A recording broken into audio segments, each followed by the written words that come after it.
Bonjour, c'est Jérémy Mercier. Je suis ravi aujourd'hui d'être avec Gérard Delépine qui, avec sa femme, a écrit le livre Cancer, les bonnes questions à poser à votre médecin, ainsi que d'autres livres. Il y en a une petite série quand même. Oui. Je mettrai les noms dans la vidéo. Donc, je suis aujourd'hui avec Gérard Delépine pour parler notamment du cancer du sein, parce qu'il y a Octobre Rose qui va bientôt arriver, donc une grande opération de communication sur l'importance du dépistage automatique du cancer du sein. Ça se fait depuis 1985 aux États-Unis, c'est arrivé un petit peu plus tard en France. Et j'aimerais un peu voir quel est l'intérêt ou pas, quels sont les bénéfices, quels sont les inconvénients de ce type de campagne. Et donc, ma première question déjà pour Gérard Delépine est la suivante. Donc, vous avez été cancérologue. Chirurgien et cancérologue. Chirurgien et cancérologue. Est-ce que vous pouvez parler en quelques minutes de qu'est-ce qui s'est passé, qu'est-ce que vous avez découvert et où est-ce que vous en êtes aujourd'hui par rapport au cancer et en particulier par rapport au cancer du sein? Oh, moi, je n'ai rien découvert dans ces domaines. J'ai simplement fait la littérature. D'accord. Un état de l'art, en fait. C'est l'état de la science, l'état actuel de la science. La bibliographie. Okay. Recherche bibliographique. Recherche bibliographique, okay. C'est exhaustive. Okay. Et malheureusement, autant quand j'étais jeune, je croyais aux vertus du dépistage, parce qu'il est extrêmement logique de chercher les cancers les plus petits possibles, car on sait que les plus petits donnent les meilleurs résultats. Okay. Du moins, c'était vrai dans les années, quand j'ai commencé, dans les années 70. Okay. Depuis qu'il y a de la chimiothérapie, depuis qu'il y a la radiothérapie, et depuis que l'imagerie médicale a fait des progrès considérables, les choses ont complètement changé. Et actuellement, il faut d'abord rassurer les gens, on guérit en moyenne entre 80 et 90% des malades qui souffrent d'un cancer du sein. Les seuls qui posent problème, ce sont les métastatiques qui, heureusement, sont quand même relativement rares.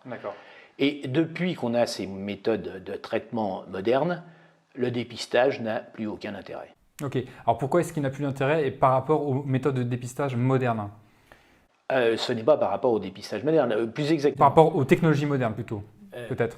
Simplement parce que avant on ne savait pas traiter les gros cancers, que maintenant on sait les traiter avec des chances de guérison tout à fait favorables. Et que deuxièmement, les méthodes de dépistage sont devenues trop efficaces. On découvre beaucoup de petits cancers qui en fait n'auraient jamais ennuyé le malade de sa vie durant.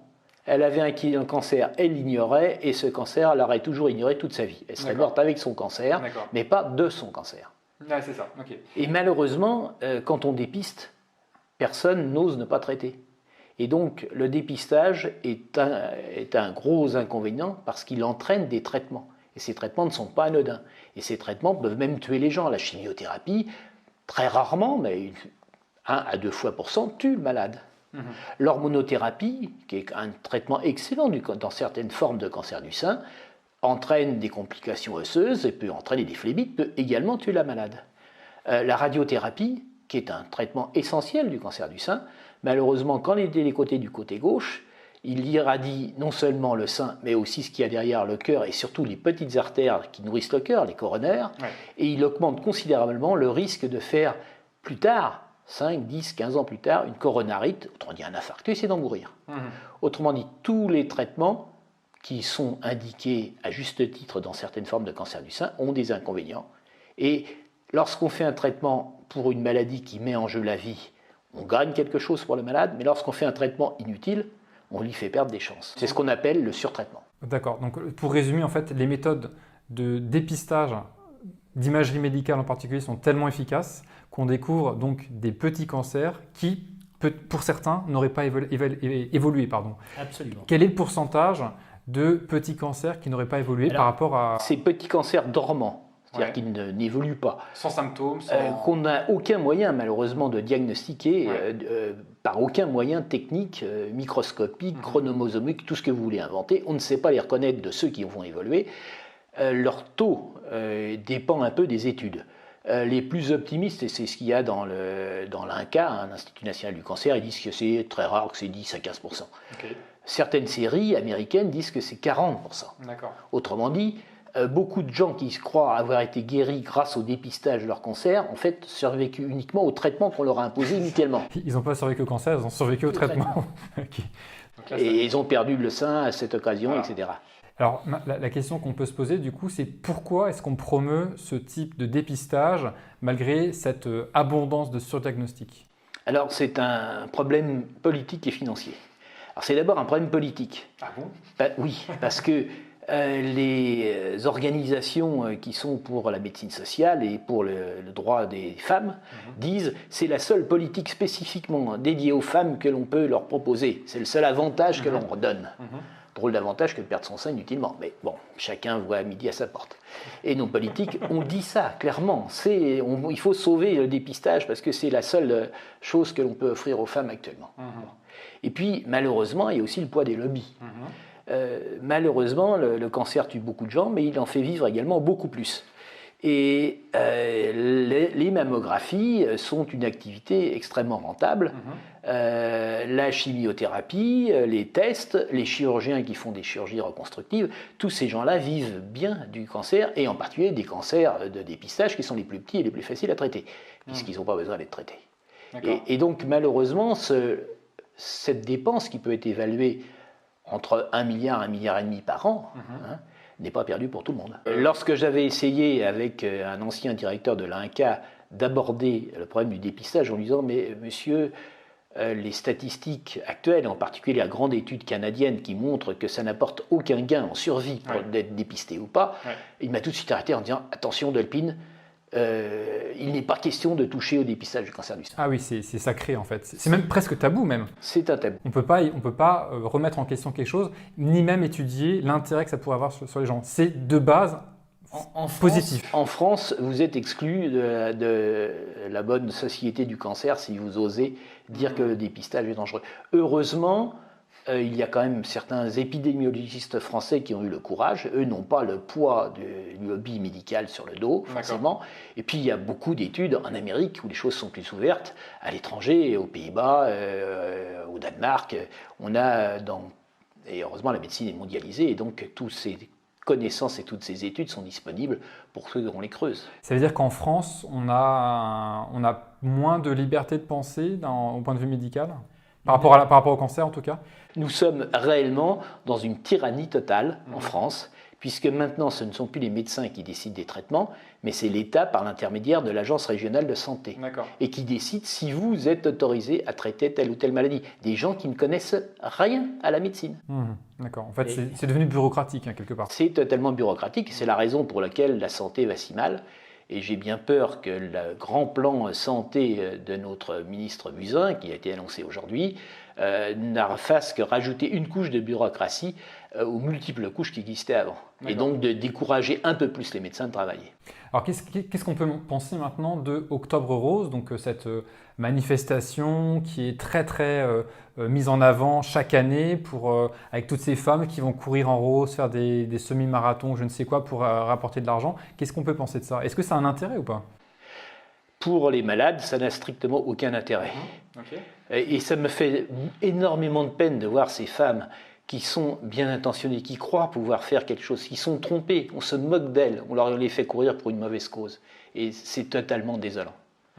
De promouvoir actuellement le dépistage alors que toutes les données médicales sérieuses, récentes, je ne parle pas de ce qui a été fait il y a 25 ou 30 ans, à l'époque on n'avait pas de traitement, il faut bien voir que les choses ont évolué. Mais toute l'analyse médicale actuelle montre que le dépistage est plus nuisible qu'utile aux femmes. Le nombre de mammectomies, d'ablation du sein, a augmenté depuis le dépistage, contrairement à ce qui est marqué dans toutes les affiches. Faites-vous dépister et vous ne perdrez pas votre sein. C'est un mensonge. Donc c'est le contraire qui se passe en fait. C'est le contraire qui s'est passé, et pas seulement en France, dans tous les pays. En Amérique aussi, il y a des livres qui ont été écrits là-dessus par des professeurs d'université, pas par des Ulibrius dans leur coin qui ont cru ça. L'étude canadienne, qui est une étude universitaire par l'Université de Toronto, faite à la demande du gouvernement canadien pour savoir si c'était utile, a conclu que le dépistage ne sauvait aucune vie, puisque la survie des malades qui n'étaient pas dépistés était la survie globale, j'entends. Quand on regarde à 25 ans, sur les 45 000 malades de part et d'autre, combien sont toujours vivantes? Il y a davantage de vivantes chez les femmes qui n'ont pas subi le dépistage. C'est quand même angoissant. Et je ne parle pas, bien entendu, des mammectomies, où il y a eu 20% de plus chez les femmes qui sont dépistées. Donc, toutes les données sérieuses sont à l'encontre du dépistage, mais on continue. D'accord. Et est-ce que ça pourrait avoir un lien avec le fait que Octobre Rose a été créé initialement par des entreprises, notamment AstraZeneca, qui est connu pour avoir commercialisé le tamoxifène, qui est un anti-œstrogène qui a été prescrit en masse. Il est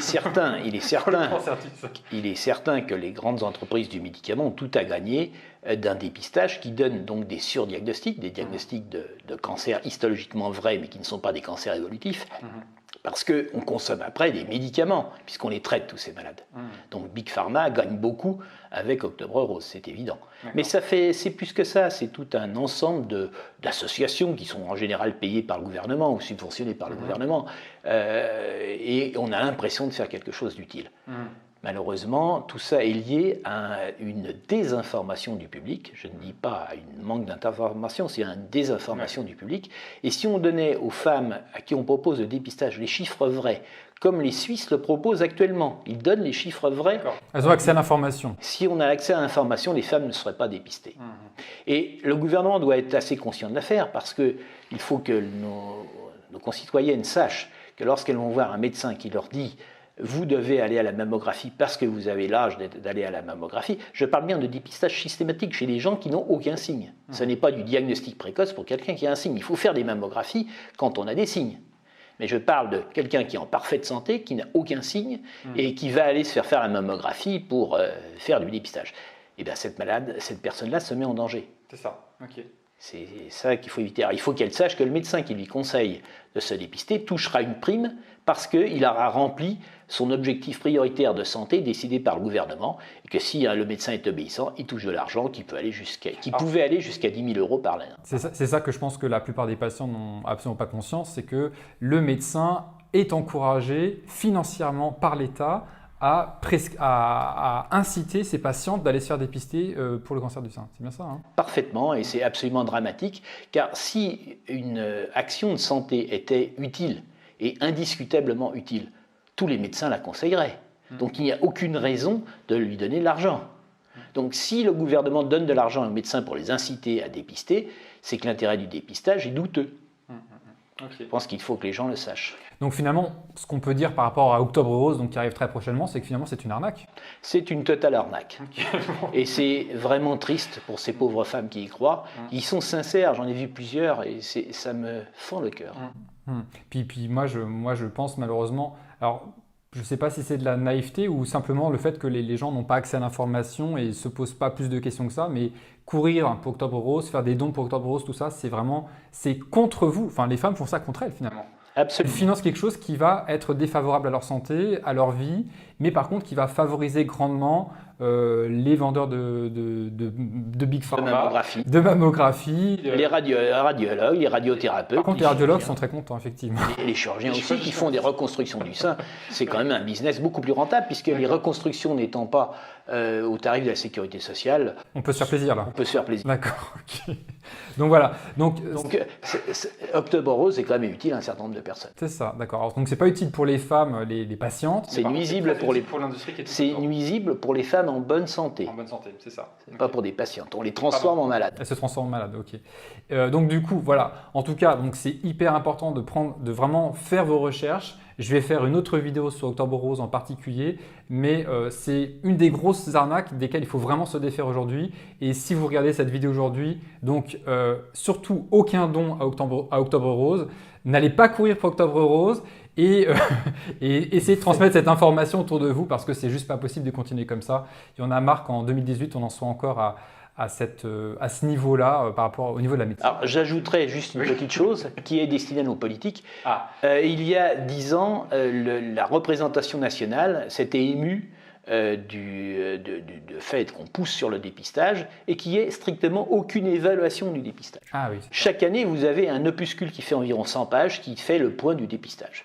Et je le regarde chaque année avec intérêt et je ne vois jamais de résultat. C'est-à-dire qu'on nous dit, attention, on a fait de gros progrès sur la technique de dépistage, attention, il faut faire le truc tous les 6 mois plus un jour ou tous les 6 mois moins un jour, mais rien sur combien on a fait de mammographie, combien on a sauvé de seins, combien on a sauvé de vie. Ce qui est quand même la base principale. Les Canadiens ont fait cette étude à la demande du gouvernement canadien, ils ont conclu que ça ne servait à rien. Il est quand même triste que la France n'ait pas fait l'équivalent, alors que nous avons une sécurité sociale qui permettrait de savoir exactement qui a fait les mammographies et qu'est-ce que ça a donné. Oui, parce que c'est très, très suivi, très fiché finalement tout ça. Totalement fléché. Oui. Et est-ce qu'au Canada, du coup, ça a changé la politique de santé? Je ne sais pas. D'accord. Je n'en sais rien. Je ne crois pas. D'accord. Mais en tout cas, l'information passe grâce à eux. D'accord. Ok. Et je mettrai un lien aussi par rapport à un film qui a été fait par Léa Poul sur l'industrie du cancer du sein. Et vous allez voir que c'est pas joli cette histoire. Bon, en tout cas, Octobre Rose, énorme arnaque. Il est temps de reprendre en main votre santé. Ne laissez pas vos seins se faire détruire pour rien. Et surtout, allez chercher les informations par vous-même. Ne faites des mammographies que si vous avez des signes d'appel et non pas parce que vous recevez une lettre et qu'on vous dit que c'est gratuit. Okay. Quand c'est gratuit, c'est vous le produit. Ok, c'est très bien dit. Allez, merci, à bientôt. À bientôt.